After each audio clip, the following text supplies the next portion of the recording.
Hello students. In the last video I discussed Euclid division lemma and a question on that topic. Let's see one more question on the basis of Euclid division lemma.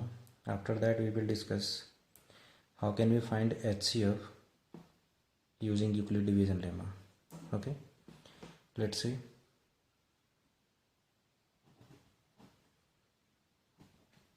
Use Euclid's division lemma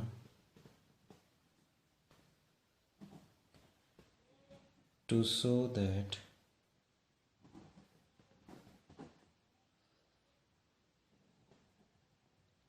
square of any positive integer is either of the form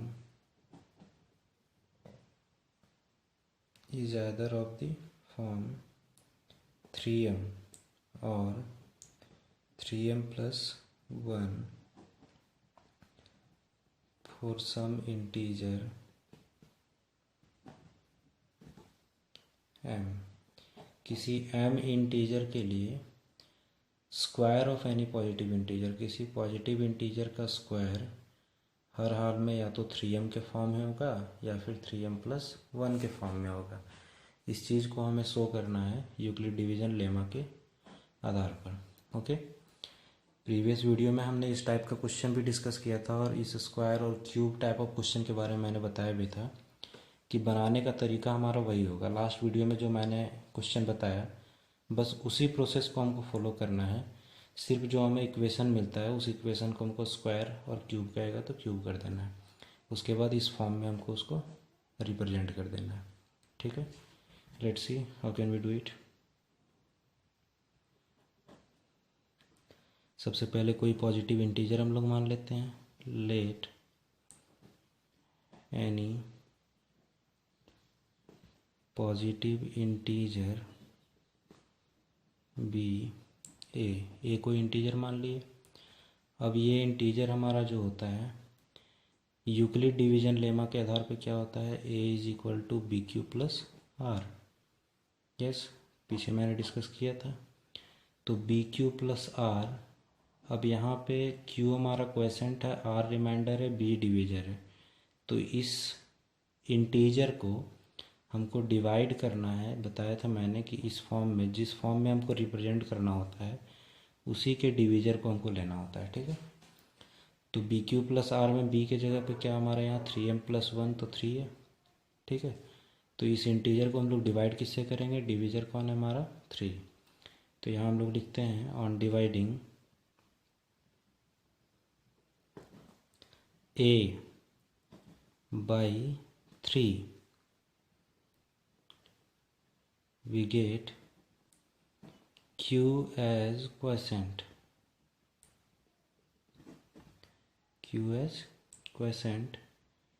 and r as remainder. q हमें quotient मिलता है, r क्या मिलता है, reminder मिलता है। ठीक है, इसलिए क्या हो जाएगा, a is equal to 3q, b q plus r है तो यहाँ पे हमारा क्या हो जाएगा 3q plus are. Where condition मैंने बताया था इसमें कि आर रिमाइंडर जो हमारा होता है वो 0 से इक्वल और ग्रेटर होगा बट लेस देन डिवीजर। तो वही कंडीशन हम लोग यहाँ लिखते हैं कि r is greater equal 0 but less than what 3। 0 के इक्वल हो सकता है या उससे ग्रेटर होगा बट लेस देन क्या होगा 3। That is r is equal to क्या क्या हो सकता है, 0 हो सकता है, 1 हो सकता है और 2 हो सकता है। तीन ही केस है हमारे पास। ठीक है, इसको हम लोग एक इक्वेशन मान लेते हैं, इक्वेशन 1। ठीक है,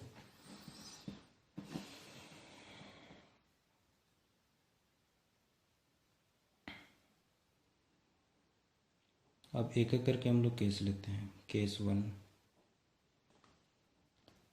when r is equal to 0। सबसे पहले r के हम लोग ले लिए 0, तो इक्वेशन फर्स्ट क्या हो जाएगा हमारा, a is equal to 3q plus 0। तो 0 ना भी लिखे तो कोई दिक्कत नहीं, r के जगह पे जब हम लोग 0 पुट करेंगे तो 3q प्लस 0, तो 0 नहीं अगर लिखेंगे तो कोई दिक्कत नहीं उससे, ठीक है। अब देखिए ये हमारा इक्वेशन मिला, a is equal to 3q। अब हमें दिखाना क्या है, square of any positive integer. Yes, तो इस इंटीजर को हम लोग स्क्वायर करते हैं, तो स्क्वायरिंग बोथ साइड्स। इसी के जगह अगर हमको क्यूब दिखाना होता तो यहाँ पे क्या करते, क्यूबिंग बोथ साइड, ठीक है। तो स्क्वायरिंग बोथ साइड्स, तो a है, a का स्क्वायर a स्क्वायर हो गया हमारा, एंड 3q का whole square. Clear it is. तो क्या हो जाएगा हमारा, a square is equal to 3 square कितना 9 एंड q स्क्वायर। क्लियर। अब इसको हम लोग ऐसे लिख सकते हैं, ध्यान रहे हमको रिप्रेजेंट करना है 3m और 3m प्लस 1 के फॉर्म में। तो 9q स्क्वायर है, इसको हम लोग लिख सकते हैं ऐसे 3 इंटू 3q स्क्वायर। कोई दिक्कत, 3 3 जा 9 and q square. Clear it is. अब देखिए यहाँ पे ये 3 इंटू दिस है। अब ये जो हमारा क्वांटिटी है, q के जगह कुछ भी रखेंगे तो कोई ना कोई हमको एक इंटीजर मिलेगा यहाँ पे, ठीक है। तो ये जो इंटीजर है उसको हम लोग क्या मान लेते हैं, m, क्योंकि हमको यहाँ रिप्रेजेंट करना है in the form of 3m for some integer m। तो एक इंटीजर हम लोग m ले लेते हैं, किसके जगह पर, 3q स्क्वायर को। तो ये क्या हो जाएगा, 3 इंटू, इसको हम लोग m ले रहे हैं तो 3 इंटू m 3m। यहाँ हम लोग लिख देंगे where m is equal to 3q square. कोई दिक्कत, m हम लोग कोई इंटीजर ले लिए इस क्वांटिटी की जगह पर। Clear it is.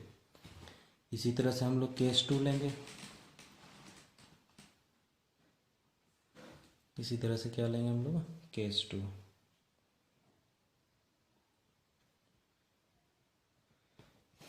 Case 2 means r का वैल्यू तो 0 ले चुके हैं हम लोग। अब क्या लेंगे हम लोग, when r is equal to 1।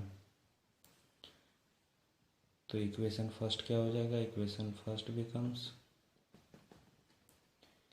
a is equal to 3q plus 1। r के जगह हम लोग 1 रख दिए। इक्वेशन फर्स्ट आप लोग देख रहे होंगे, a is equal to 3q plus r। तो जब r के जगह पे 1 रखे तो a is equal to 3q plus 1। फिर से वही काम हम लोग को करना है, स्क्वायरिंग बोथ साइड्स। तो a square is equal to क्या हो जाएगा हमारा, 3q प्लस 1 का होल स्क्वायर, ठीक है। अब आपने a प्लस बी का होल स्क्वायर तो पढ़ा ही होगा। यस, a प्लस बी का होल स्क्वायर क्या होता है, a square plus 2ab plus b square. इस फॉर्म में हम लोग इसको तोड़ सकते हैं, ठीक है। तो क्या हो जाएगा, a square is equal to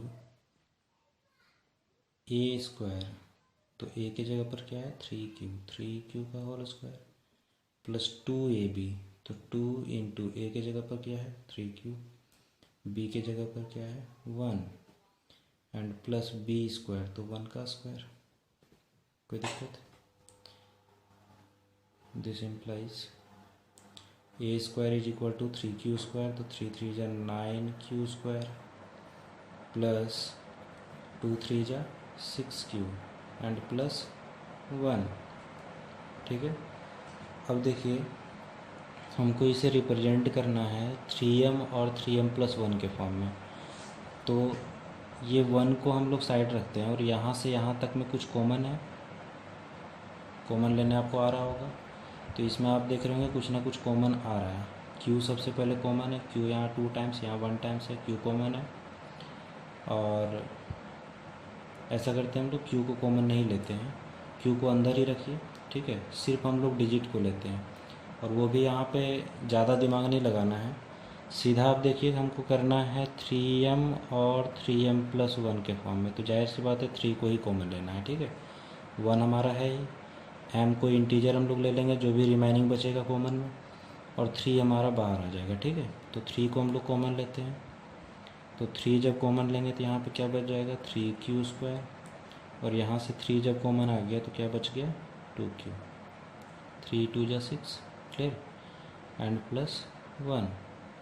फिर वही काम हम लोग को करना है, यहाँ पे ये जो इंटीजर है, यहाँ पे ये जो क्वांटिटी है, इस क्वांटिटी के जगह पे हमको क्या मान लेना है m, तो क्या हो जाएगा 3m, इसके जगह पे m लिए तो 3 × m 3m and +1, where m is equal to क्या आ गया है 3q² + 2q।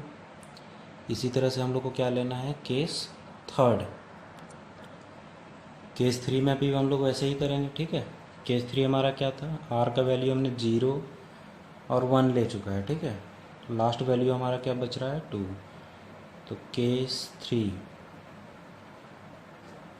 यहाँ पे क्या लेंगे हम लोग when r is equal to 2, 2 ही हमारा रिमेनिंग बचा हुआ था। Equation first becomes, equation first आप लोग देख रहे होंगे a इज इक्वल टू क्या था हमारा 3q + r, यहाँ r के जगह हम लोग क्या ले रहे हैं 2, तो क्या हो जाएगा a is equal to 3q and +2, clear it is. Square करना है, फिर से वही प्रोसेस हम लोग अप्लाई करेंगे, स्क्वायरिंग बोथ साइड्स, तो क्या हो जाएगा a² is equal to 3q + 2 का होल स्क्वायर। फिर से वही a + b के फॉर्म में, आपने प्रीवियस क्लासेस में अलजेब्रिक जो रूल्स है उस पर काफ़ी इवेल्युएशन किया होगा, तो उसी के जैसा हम लोग फिर से इसको इवेल्युएट करते हैं जैसे प्रीवियस केस में किए। This implies a² is equal to क्या हो गया हमारा a² तो 3q होल स्क्वायर + 2ab तो 2 × 3q × 2, क्लियर, +2 का square. This implies a² is equal to 9q² + 3 2 जा 6 2 जा 12q एंड +2 2 जा कितना हो जाएगा हमारा 4, clear. This implies a² is equal to 9q² + 12q, ध्यान रहे हम लोग को दिखाना है 3m और 3m+1, तो 1 हमारा कहीं से कॉमन बचना चाहिए, तो हम लोग उसके लिए क्या करते हैं, इसमें देख सकते हैं अगर एक साथ अगर कुछ हम लोग कॉमन लेना चाहें तो एक साथ कुछ भी कॉमन इसमें नहीं आ रहा है, क्योंकि यहाँ पे एक हमारा 4 आ जा रहा है इसके कारण, ठीक है। तो इसको हम लोग क्या करते हैं,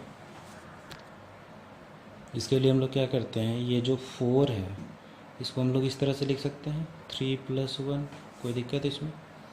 4 को हम लोग क्या कर दिए तोड़ करके लिख दिए 3 + 1 के फॉर्म में। इससे हमें क्या हो गया, एक इजी हो गया कि यहाँ से यहाँ तक में 3 हमारा कॉमन आ रहा है, यस, और ये जो साइड से हमको 1 चाहिए था वो भी हमें मिल रहा है।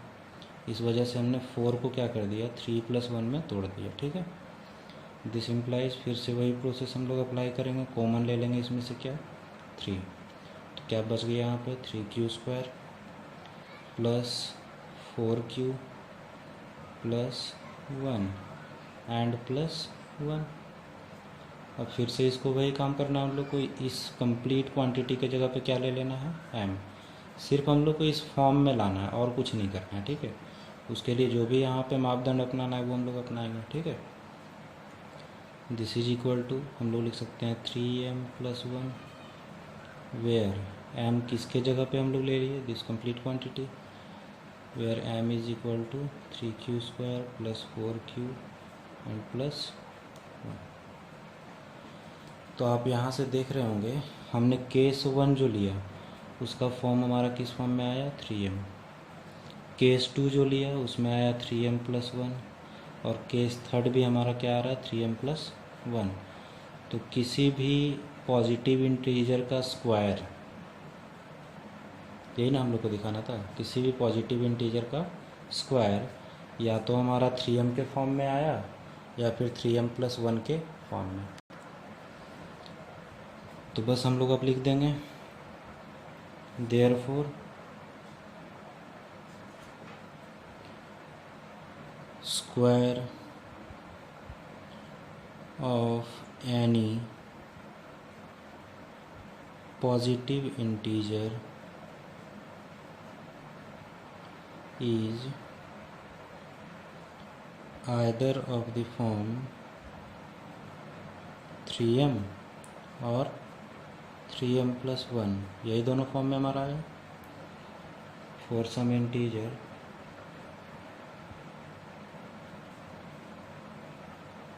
m। क्लियर। अब हम लोग देखेंगे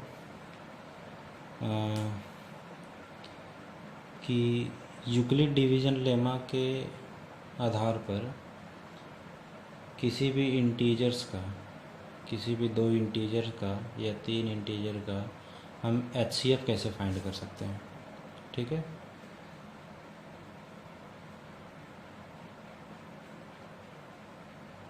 HCF using Euclid's division lemma. इसके बारे में मैंने पीछे डिस्कस भी किया था। यूक्लिड डिवीज़न लेमा हमारा है क्या, A = BQ + R हम लोग लिखते हैं। A = BQ + R, जिसको हम लोग एक्सप्लेन भी किए थे। ये A हमारा क्या होता है, डिविडेंड होता है। B क्या होता है, डिविज़र होता है। Q क्या होता है, क्वोशेंट होता है। और R क्या होता है, रिमाइंडर होता है। ठीक है, तो हम लोग देखते हैं कि यूक्लिड डिवीज़न लेमा के आधार पर किसी भी 2 इंटीजर का HCF हम लोग कैसे फाइंड कर सकते हैं। जैसे एक क्वेश्चन हम लोग ले लेते हैं, फाइंड HCF of 504 and 1188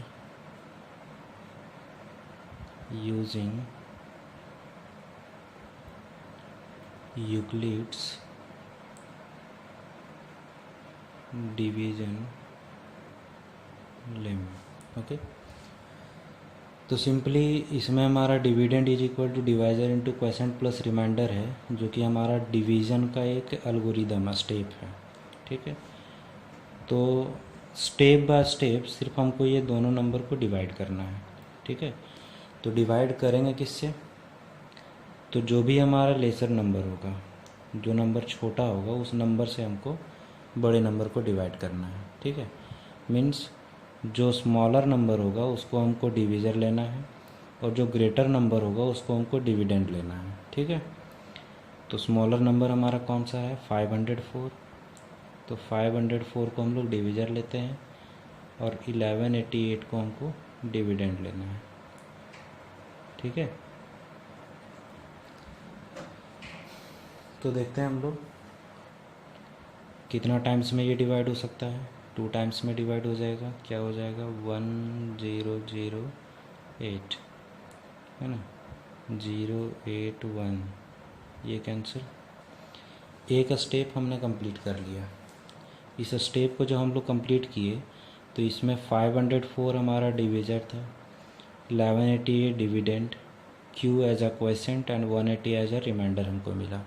ठीक है, अब हमको क्या करना है HCF फाइंड करने के लिए। ये तो हमारा एक डिवीज़न का प्रोसेस हुआ, लेकिन HCF फाइंड करने के लिए हम लोग करते क्या हैं कि अब इस स्टेप को हमको आगे बढ़ाना है। कैसे आगे बढ़ाना है, तो ये जो हमारा रिमाइंडर जो बचेगा, इस रिमाइंडर को हमको अब अगले स्टेप में डिवीज़र बना देना है। क्लियर, जो हमारा रिमाइंडर बचेगा इस रिमाइंडर को क्या बना देना है, डिवीज़र, और जो डिवीज़र होगा उसको हमको बना देना है डिविडेंड। समझ रहे हैं आप लोग, रिमाइंडर को बना देना है डिवीज़र, यहाँ से ब्रैकेट हम लोग लगा देंगे जैसा कि डिवीज़न का साइन हम लोग देते हैं, ठीक है। तो 180 जो कि हमारा रिमाइंडर बचा उसको हम लोग डिवीज़र बना दिए, और जो डिवीज़र है उसको हम लोग डिविडेंड यहाँ पे ले आएंगे, ठीक है। और सेम प्रोसेस हम लोग फिर से अप्लाई करेंगे, इसको हम लोग डिवाइड करेंगे, एक डिवीज़न का फॉर्म हो गया, ये डिवीज़र और ये डिविडेंड बन गया, ठीक है। तो कितने टाइम्स में हमारा यहाँ पे हो सकता है, 3 टाइम्स में, 4 टाइम्स में अगर करते हैं तो हम लोग ज़्यादा हो जाएगा, 3 टाइम्स में भी ज़्यादा हो जाएगा, तो 2 टाइम्स में ही हम लोग लेते हैं, ठीक है। 2 टाइम्स में लिए तो कितना हो गया हमारा 360, ठीक है। ये 4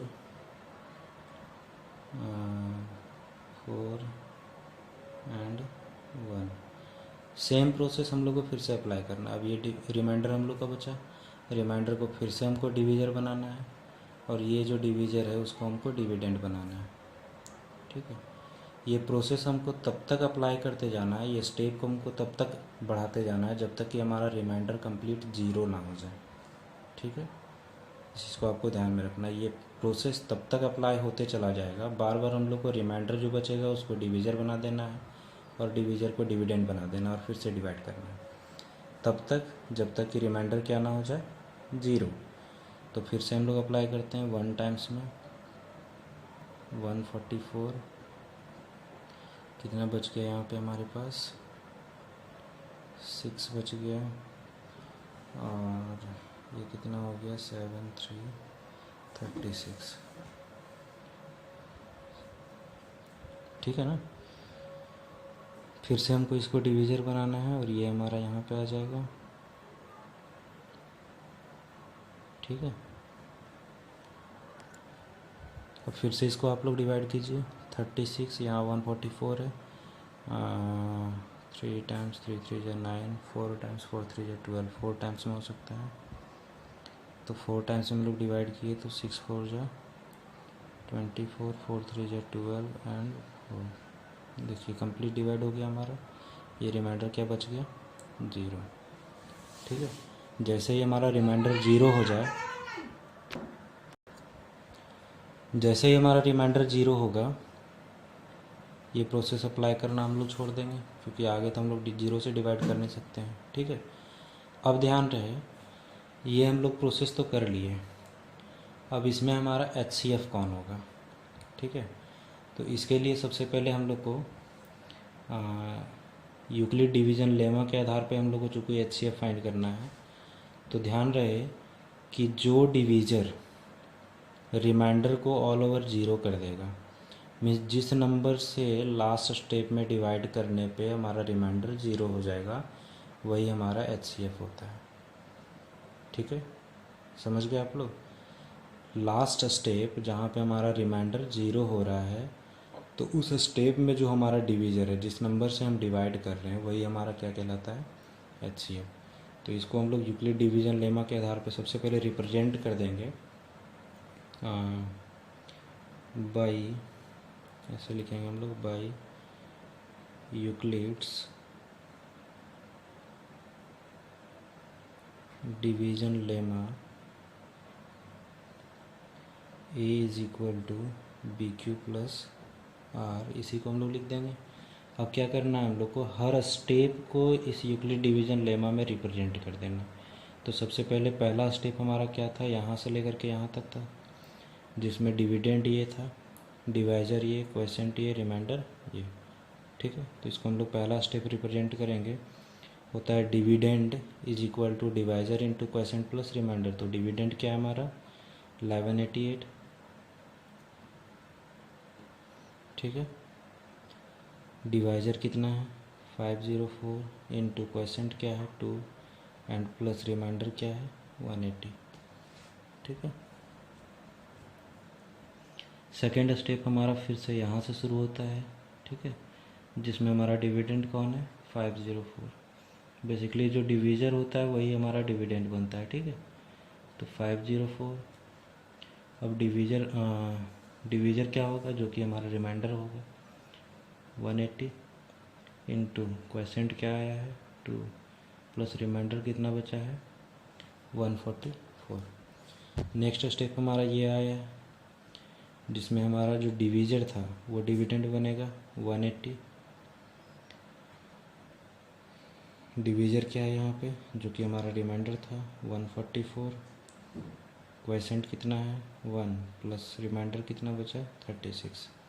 ठीक है, and the last step we have 144 as dividend, 36 as divisor, 4 as quotient and remainder as 0। Clear. तो रिमाइंडर जिसमें 0, जिस स्टेप में हमारा रिमाइंडर 0 हो गया, ठीक है, उसी का डिवीजर हमारा HCF होता है। तो लिखेंगे हम लोग यहाँ सिंस ऑन डिवाइडिंग, किसको डिवाइड किया 144 को, 144 बाई किससे डिवाइड किया 36, वी गेट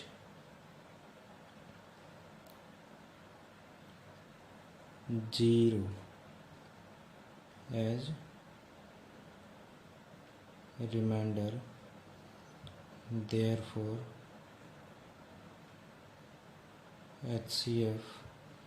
HCF ऐसे लिखेंगे, जिसका हम लोग को HCF निकालना है 504 एंड 1188। इसको ऐसे हम लोग ऑल ब्रैकेट में लिखेंगे। ठीक है, HCF this is equal to, जिससे हम लोग डिवाइड किए और रिमाइंडर को 0 किए, वही हमारा क्या होता है HCF। तो 36 हमारा HCF होगा। क्लियर। ओके, इसमें आप लोगों को मैंने क्लास में बताया भी था कि अभी जो आपका क्लास 10th है उसमें मैथमेटिक्स का 2 लेवल कर दिया गया है, बेसिक एंड स्टैंडर्ड, है ना, basic level and standard level. तो बेसिक लेवल में तो बेसिकली इसी तरह का क्वेश्चन पूछता है, लेकिन स्टैंडर्ड लेवल में कभी कभी इसी तरह के क्वेश्चन में थोड़ा सा एक और चीज़ इंक्लूड कर देता है कि HCF of this and this को रिप्रेजेंट करना लीनियर एक्सप्रेशन में, है ना, लीनियर एक्सप्रेशन में रिप्रेजेंट करने के लिए कभी कभी कह देता है, या इसके बेस्ड क्वेश्चन देता है। ठीक है, तो इसी तरह के क्वेश्चन को लेते हुए हम लोग फिर से एक और क्वेश्चन लेंगे और उसमें हम दिखाएंगे कि कैसे हम HCF ऑफ 2 इंटीजर को लीनियर एक्सप्रेशन में कर सकते हैं। ठीक है, ओके, आज के लिए इतना ही। Thank you.